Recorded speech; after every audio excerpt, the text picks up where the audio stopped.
tem um preço. O preço? Talvez a própria vida.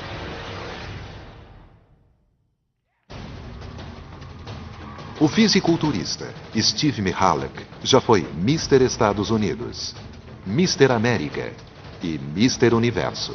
Também foi um usuário contumaz de esteroides.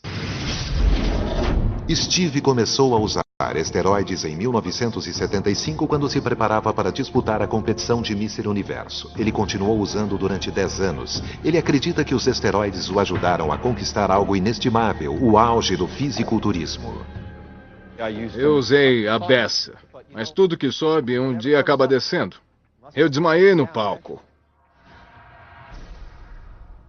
Fui internado e acharam 2 tumores enormes no meu fígado. Steve confirmou o que os cientistas afirmam. A curto prazo, os esteroides desenvolvem o corpo. Mas em longo prazo, o preço pode ser alto. Externamente, o usuário de esteroides pode parecer maior, mais másculo. Mas internamente, as consequências podem ser estas. Um tipo de esteroide oral está relacionado a tumores e câncer no fígado. Outros provocam peliose hepática, uma doença rara que leva à formação de cistos de sangue no fígado, que podem romper-se causando uma hemorragia interna. Alguns estudos também indicam que pode haver formação de tumores nos rins prejudicando seu funcionamento. À medida em que o corpo perde a capacidade de filtrar o sangue, as toxinas se acumulam, provocando a retenção de fluidos, aumento da pressão arterial e, por fim, a falência renal. Ainda mais graves são as consequências para o coração. Os esteroides alteram dramaticamente os níveis de colesterol, aumentando os riscos de ataque cardíaco ou AVC.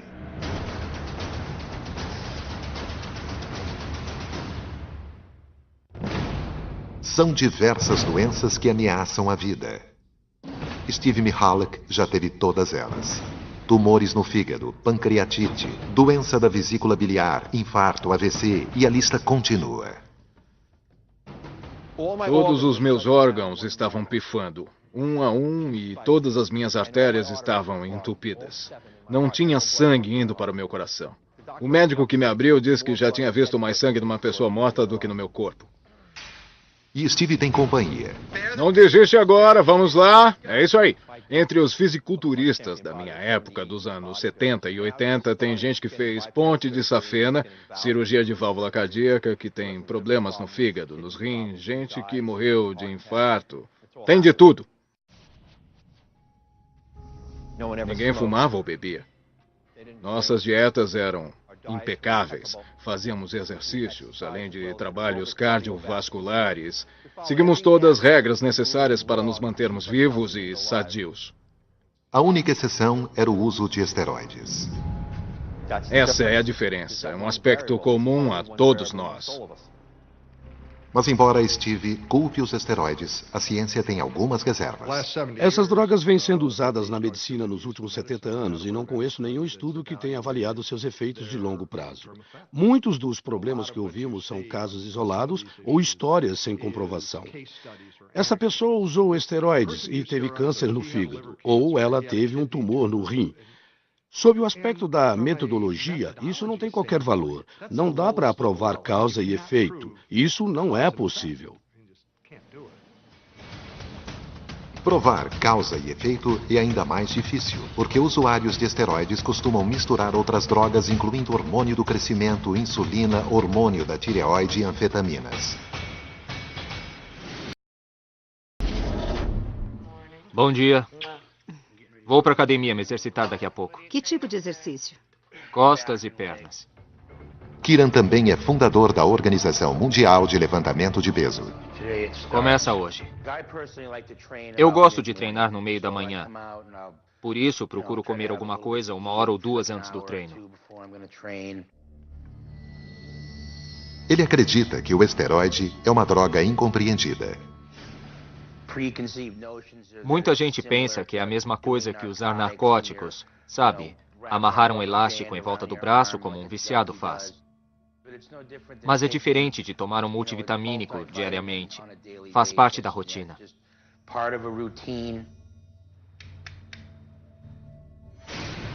Esteroides injetáveis são aplicados exatamente da mesma forma que esta dose de vitamina B12.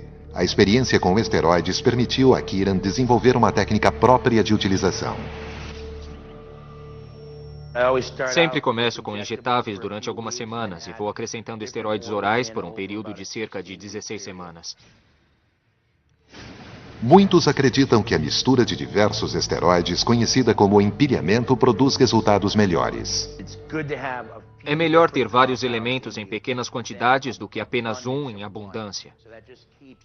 Isso mantém seus receptores sempre alerta, trazendo as coisas para o seu corpo e as utilizando da melhor forma possível.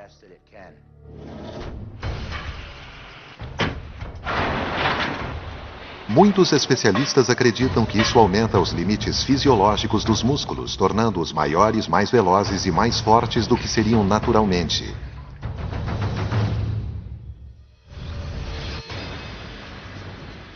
Os esteroides afetam o corpo, alterando o processo natural de formação muscular. Os segredos para se formar um músculo são a síntese proteica e o reparo celular. O músculo esquelético é composto de longas cadeias fibrosas que contêm proteínas. Feixes com milhares de fibras formam o músculo em si. Quando um atleta faz um exercício pesado, a estrutura é danificada e surgem microfissuras nas fibras musculares. O corpo repara naturalmente os danos recompondo as fibras rompidas. O resultado é um músculo maior e mais forte do que o anterior. E a cada nova sessão de exercícios, o atleta ganha volume, força e velocidade. Com os esteroides, os reparos acontecem mais rápido, muito mais rápido.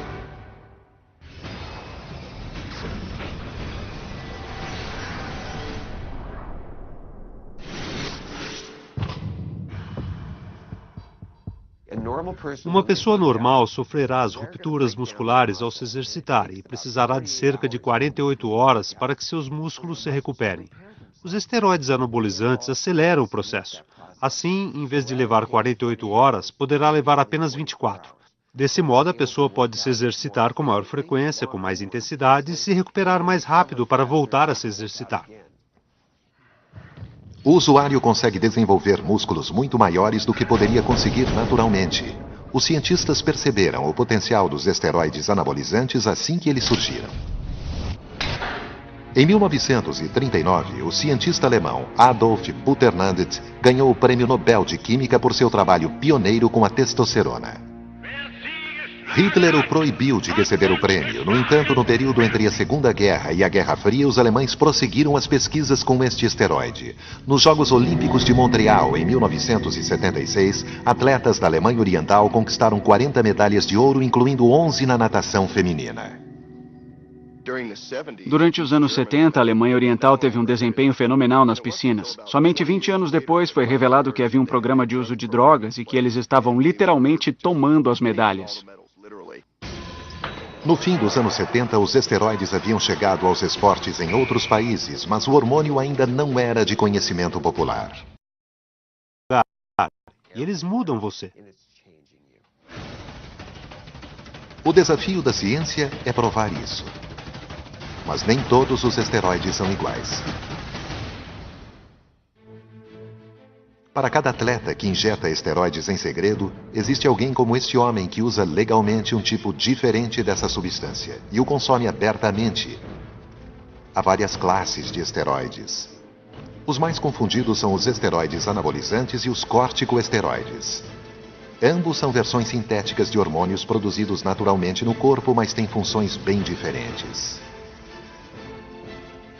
Os atletas usam os anabolizantes para aumentar a musculatura. Os corticoides são indicados por médicos para reduzir inflamações. Diversos medicamentos, incluindo remédios para artrite e inaladores para asma, contêm corticoides. Diferentemente dos anabolizantes, eles não aumentam os músculos, mas esteroides anabolizantes também são usados na medicina. Os anabolizantes são usados para algumas coisas, e eu também os utilizo. Costumo usá-los com homens, normalmente mais velhos, que perderam capacidade de produzir a própria testosterona. Outros médicos receitam anabolizantes para tratar de perda muscular, anemia, problemas de crescimento e retardo da puberdade. O esteroide anabolizante é apenas uma versão sintética da testosterona, principal hormônio masculino, ou seja, é uma testosterona que, em vez de ser produzida naturalmente pelo corpo, é produzida de forma artificial. Assim, quando aplicamos testosterona em alguém, só estamos dando à pessoa uma coisa que o corpo normalmente faria, nada mais que isso. Mas se aplicarmos uma dose superior à fisiológica, os resultados podem ser dramáticos. Por motivos desconhecidos, quando um atleta treina intensamente, os níveis naturais de testosterona no corpo diminuem radicalmente, às vezes até o nível de um homem castrado. O corpo também libera outro hormônio chamado glucocorticoide para reduzir inflamações.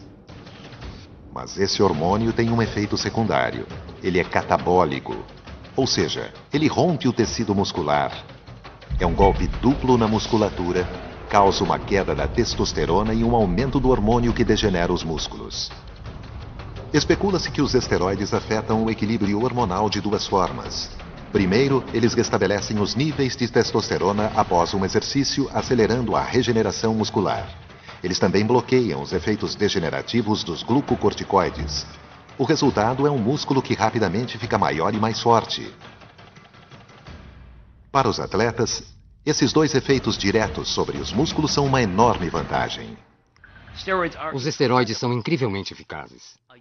Um jovem que se alimenta mal, dorme pouco, fuma, bebe em excesso, exercita-se pouco e toma esteroides